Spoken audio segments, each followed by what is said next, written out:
Welcome to the deep dive. Today, we're taking a really fascinating journey into LGBTQ culture. Yeah, it's a big topic. It really is. We've looked at a comprehensive source to get a feel for just how multifaceted and dynamic this shared culture is. Yeah. Our mission really is to try and get under the skin of its key elements. Right. To understand what brings the community together. Exactly. But also, the internal conversations, the diversity within it. Absolutely. And when you hear LGBTQ culture, it helps to think of it as this broad umbrella term. Okay. Our source points out you'll also hear things like queer culture, LGBT culture. LGBTQIA culture sometimes. Yeah, precisely. And it's interesting. Gay culture can be tricky. And sometimes it means the whole LGBTQ experience. Other times it's specifically about homosexual culture. Right, context matters. So let's dig in a bit. What are some of those core elements, the things people sort of recognize or understand across different identities? Well, one really compelling thing is how the culture acknowledges and often celebrates the work of LGBTQ individuals.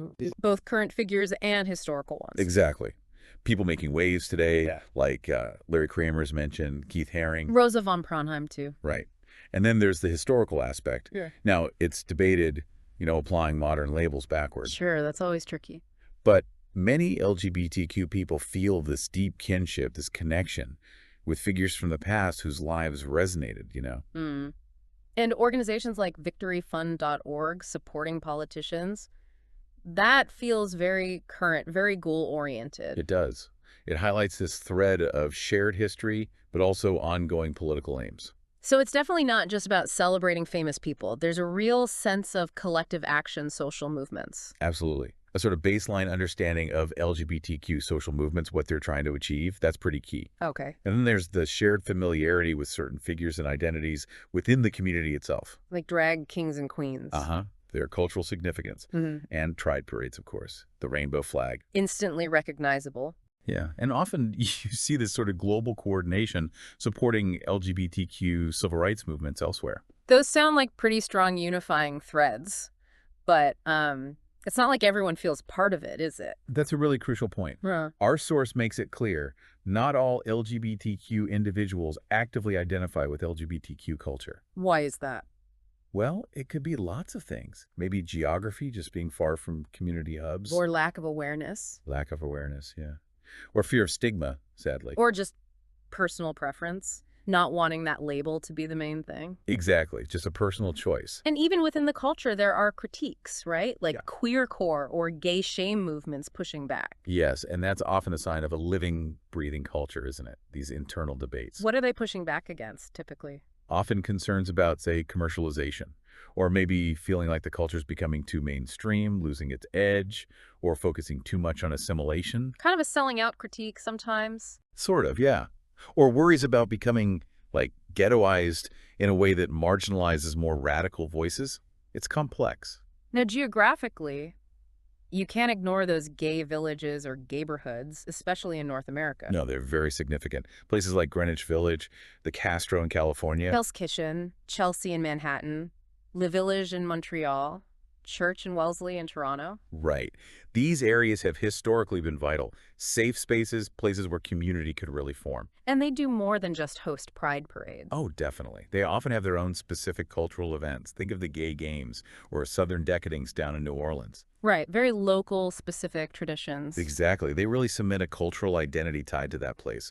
And having the National LGBTQ Wall of Honor at Stonewall, that speaks volumes about the symbolic weight of these areas. It's like these places are living history, in a way. Okay, let's zoom in. Lesbian culture is mentioned as distinct. Part of the bigger picture, but with its own flavor. Absolutely. Yeah. It has a really rich history, especially in places like North America and Europe. You had organizations like the Daughters of Bilitis, even before Stonewall. Wow, pre-Stonewall. That's significant. They were crucial for advocacy and just building social networks. And then you had these big women's events, like the Michigan Women's Music Festival. Flub skirts, Dinosaur Weekend. Those were big deals, weren't they? Historically, hugely important for community building. And of course, you have cultural icons, Melissa Etheridge, K.D. Lang, Ellen DeGeneres, Portia de Rossi are mentioned, figures who resonate. And the link with feminism seems really strong there. How did that shape things? Incredibly influential. Mm, You had ideas like lesbian separatism, which was about prioritizing lesbian perspectives within the feminist movement. right. And that led to things like women's land projects, a whole women's music scene. Even sports teams, lesbian softball leagues. Yeah, back in the 80s and 90s especially. It wasn't just about sports. It was community challenging gender roles. It sounds like the way lesbian identity itself is seen has really shifted over time from those maybe older stereotypes. Definitely. It's fascinating to trace. You had the sort of butch and femme roles quite visible in the 50s, 60s. Very binary. Right. Then the 70s saw more androgyny, political lesbianism, sometimes rejecting traditional femininity altogether. Okay. Then in the 80s and 90s, butch femme styles came back, but maybe influenced by different subcultures. And more recently, with non-binary identities becoming more visible. Yeah, the 2000s, 2010s. Yeah. You see a return to androgyny maybe, but interpreted in new ways, reflecting a much more fluid understanding of gender. Interesting. Okay, let's shift to gay men's culture.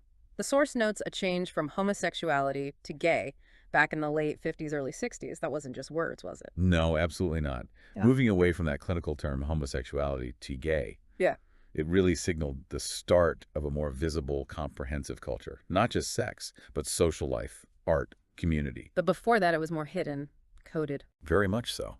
Often underground, Mm. or using subtle signals within seemingly straight society. The source mentions visibility in high culture early on. Opera, ballet. Yeah, it's an interesting point. Feels like opera, ballet, haute couture. These were spaces where wealthier, often closeted, gay men could connect, share interests, even if subtly. Like that example from Gentlemen Prefer Blondes, the anyone here for love number. Exactly, a perfect example of that coded communication, hidden in plain sight within a mainstream film. Then Stonewall happened. That seems like a real turning point for visibility, especially for more diverse groups of gay men. Absolutely pivotal. Stonewall and the media attention after really brought working-class voices, men of color, activists, even sort of hippie elements into the public eye much more. Groups like the Gay Liberation Front became more prominent. Yes, much more assertive, more activist. Even older groups like the Mattachine Society gained more visibility. And that first Christopher Street Liberation Day in 1970, that was the start of the Pride marches we see today. A huge step. There's also a literary side mentioned, like the Violet Quill group, focusing on everyday life. Right, moving away from just tragic or sensational stories to portray the normal day-to-day experiences of gay men. That was important for normalization. And celebrity associations helped too, pre-AIDS. Yeah, figures like Liza Minnelli, Warhol, their association with gay culture in urban centers helped increase visibility, even if it was limited at first. And like lesbian culture, there are specific pop culture icons, slang. Polari is mentioned. Yes, those shared references, pop stars like Madonna or Britney, disco music, specific slang like Polari, practices like using poppers, concepts like camp or fag hags, they all build that in-group feeling. And things like beefcake culture, fitness. Though it's important to note the critiques, too, like for Michael Musto, about pressures towards conformity, particularly around body image. There are subcultures too, right? Bears, leather. Yes. Distinct subcultures with their own aesthetics and communities. Bears, chubbies, the leather, and SM scene. Lots of internal diversity. And relationships.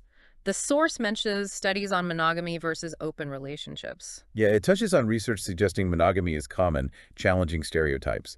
But open relationships are also notably visible and discussed within the culture. There was a mention of challenges in forming platonic friendships too. Hypersexualization. Right, an Australian study pointed that out this feeling of being hypersexualized, sometimes making purely platonic bonds harder to navigate. It sheds light on some unique dynamics. And the internet. That must have changed everything for connection and community. Oh, massively. Online spaces went from just being for hookups to vital social networks, places for support, finding your family of choice. Especially important if someone faces rejection elsewhere. Absolutely. A total lifeline for many. Yeah, fashion designers too. Quite a few notable gay or bisexual designers mentioned. Yes. Figures like Armani, Kenneth Nicholson, Yeah. highlighting contributions in that field as well. Okay, let's talk about bisexual culture. A key theme seems to be pushing back against monosexism and biphobia. That's absolutely central. Constantly challenging that assumption that you have to be attracted to only one gender. And facing erasure even within the LGBTQ community sometimes. Sadly, yes. Yeah. Bisexual erasure is a real issue. But despite that, many bi individuals strongly identify with and contribute to the broader queer community. And they have their own cultural touchstones, books, figures. They do. Books like By Any Other Name, figures like Fergie, Alan Cumming, Lady Gaga are mentioned. And the bisexual pride flag is really important. Designed by Michael Page, with the pink, blue, and lavender stripes. That's the one. Pink for same-gender attraction, blue for different gender attraction, and that lavender overlap representing attraction across the spectrum. Very symbolic. And celebrate Bisexuality Day on September 23rd. Right. Another way to build visibility in community. Now, transgender culture. The source calls this complex because ideas about gender vary so much across cultures. Yeah, that's vital to grasp. The Western concept of transgender doesn't map perfectly everywhere. Some cultures have recognized third genders that might include people we'd now see as trans, but also perhaps people based on same-sex attraction. So even within Western trans culture, there's a lot of diversity. Huge diversity. You have folks pursuing medical transition, heterosexual cross-dressers, specific groups for trans men, groups that are very inclusive, and not everyone even identifies strongly with a specific trans culture. Some just want to live as their identified gender. Exactly, without necessarily making their transition history a central part of their public identity. There's data showing more young adults identifying as trans now. Yes, the Williams Institute study points to that, likely due to increased awareness and maybe somewhat more acceptance, allowing people to come out. And the trans pride flag is another key symbol. Right, with the lightly pink and white stripes. Very visible now. What about relationships for trans people facing specific challenges? Often, yes. Navigating heteronormative expectations, challenging assumptions about gender and sexuality that just don't fit. But there's also a lot of work being done to create more inclusive understandings. Events like Transgender Day of Remembrance seem incredibly important, but also very somber. TDOR is crucial. November 20th. It honors Rita Hester and so many others lost to hate crimes. It's about remembrance, raising awareness, mourning. And trans marches. More about visibility and rights. Yes, those are happening globally now. Mm-hmm. Big focus on community building, demanding human rights, just being visible and present. Okay, let's look at youth culture. Youth pride sounds vital, especially given the risks young LGBTQ people face. Absolutely critical. These events, festivals, parades are spaces to network, celebrate identity, build support, which is so needed because, sadly, bullying rates are high. Gay-straight alliances, GSAs, in schools must make a difference. Huge difference. Studies show they reduce discrimination, build community, offer safe spaces, provide information. Invaluable. Sometimes labels are avoided for young people to let them figure things out. Yeah, there's a sensitivity around not boxing kids in, letting them self-identify when they're ready. But the risks, suicide, substance abuse, homelessness, the stats are worrying. They're deeply concerning. Hostile environments, rejection, especially from family, it has devastating impacts. That link between parental rejection and bad health outcomes is stark. It really highlights how crucial acceptance is. Thankfully, support systems exist, like the Trevor Project, crisis lines, online resources. Daniel Radcliffe's support for them is mentioned too. Yes, celebrity allies can make a difference in visibility. And there's a history here. Youth pride events go back a ways. They do. Mid-90s, you see things starting like in Massachusetts, D.C., Vermont, often including things like college fairs, even a youth pride chorus in NYC. Local efforts too, like in San Diego, Decatur, Chicago. Right, grassroots stuff, specific centers like Chicago's Youth Pride Center, events focused on specific issues like homelessness among LGBTQ youth in Hollywood. And those homelessness stats are shocking. 40% of homeless American youth identify as LGBTQ. It's a crisis.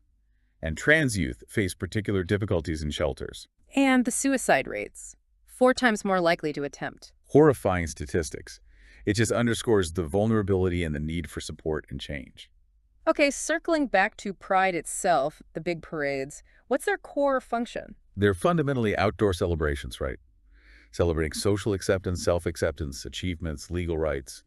A very visible affirmation of community, resilience, joy. A unifying moment. Definitely.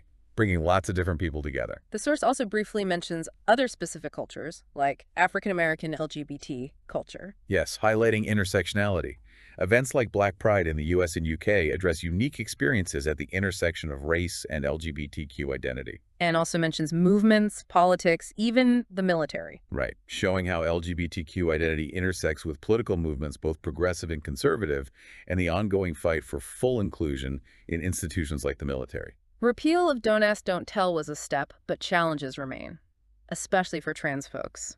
Exactly. Name changes, gender markers, pronouns, medical access, transphobia, still significant hurdles. Now, for balance, we need to touch on the criticisms of LGBTQ culture. Yes, that's important for a full picture. And these critiques come from both inside and outside. Internal ones like Michael Musto on conformity, or gay shame on depoliticization. Right. Questioning if the culture is becoming too conformist, too focused on privileged voices, losing its political edge. Asking tough questions about representation and values. And concerns about alienation or discrimination within the community, bisexual erasure again? Yes, the reality that prejudice isn't just external. Bisexual and trans individuals can face real pressure and lack of acceptance within broader LGBTQ spaces. Kenji Yoshino's point about gay delegitimization of bisexuals is noted. The whole idea of identity politics gets questioned too. Yeah, some argue the labels create artificial divisions, or that lumping sexuality and gender identity together is problematic. And Sycamore's argument about the focus often being on white, middle-class, cis gay men. A significant critique about who gets centered and whose experiences might be marginalized within the dominant narrative. Another critique mentioned is a focus on promiscuity, particularly in gay male culture. How does that play out? Well, some monogamous gay men argued it harmed marriage equality efforts by reinforcing stereotypes, not fitting the sameness narrative. But others argue for embracing difference. Exactly. Like Yuvraj Joshi's perspective, questioning the strategy of emphasizing sameness to heterosexuals while downplaying queer distinctiveness. And finally, the issue of racism within the LGBTQ community. Yes, Mark Simpson's work, Anti-Gay, brought that into focus, highlighting intolerance within the mainstream gay community towards subgroups. It sparked debate, but crucial conversations. Okay, wow, we've covered a lot. So wrapping up, key takeaways. LGBTQ culture is clearly, well, incredibly dynamic. And diverse, absolutely. Held together by some shared experiences, history, symbols. But also full of internal conversation, debate, distinct subcultures. Right. It's expressed through art, through activism, community building. And it's constantly grappling with identity, belonging, inclusion. In a world that's also constantly changing. It's a rich, complex tapestry. Definitely. So here's a final thought for you, our listeners, to mull over. Given all this diversity, all the internal critiques we've talked about, the way we use language, our social understanding, how identity itself evolves, how might all that reshape the boundaries, maybe even the definition of LGBTQ culture in the future? Thanks for joining us for this deep dive.